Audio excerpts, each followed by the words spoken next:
is Candace Henley, and I am a 13-year colorectal cancer survivor. I presented with symptoms of colorectal cancer.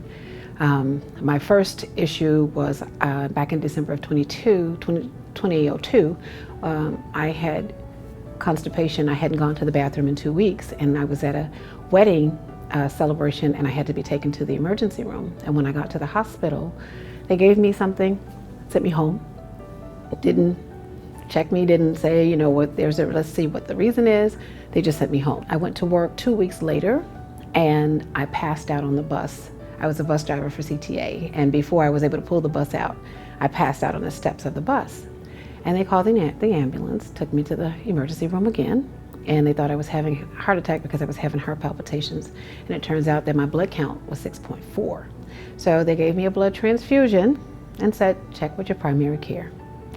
I called my doctor, and he says, you know what, when it was your last gynae, go to the gynae. So I went to the gynae, and they determined that I had cancer cells. So therefore, I had my ovaries removed first, and then they called me back in to have my uterus removed. So I did. And they gave me another blood transfusion and said I should be okay. That was March. June, I wind up back in the emergency room one other time. And at this point, my primary care said, when you get there, have them call me. And they did, and they told them to draw my blood. And at that point, my blood count was 5.2. And the nurse was like, how did you get here? And I was like, I drove. I didn't know anything else. And she says, okay, well, we need to do a blood transfusion, but we also need to find out why you're bleeding. And I said, well, I don't have any cycle. I don't know. I haven't been in an accident. And she goes, no, but you're bleeding internally. And so they did a fecal occult blood test and found blood in my stool, none of which I've ever seen prior to this. And so they went in and wind up having a colonoscopy, an emergency colonoscopy and an emergency surgery to remove 95% of my colon. So I never left a hospital. And I was in a hospital for 10 days. And after I left the hospital, I was just essentially sent home to go deal with life. No follow-up as to navigation services, no who do you go see now, no this is what you need to do and this is how your life is going to be now that you have no colon. And while I was in the hospital, life was continuing. I had a mortgage, 5 children, a home, cars, and bills. And the Social Security disability denied me because they said that apparently me not having a colon doesn't render me disabled.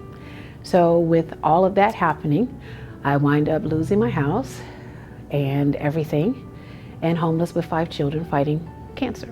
And it was at that point that I tried to commit suicide because I could not foresee my children watching me wither away at that point.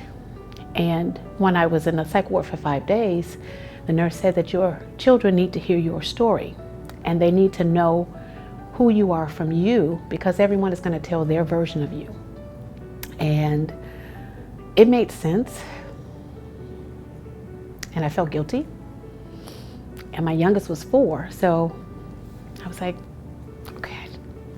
So I asked God for forgiveness and said I would do everything I could to raise awareness and save other people from the same fate that I went through, because I didn't know.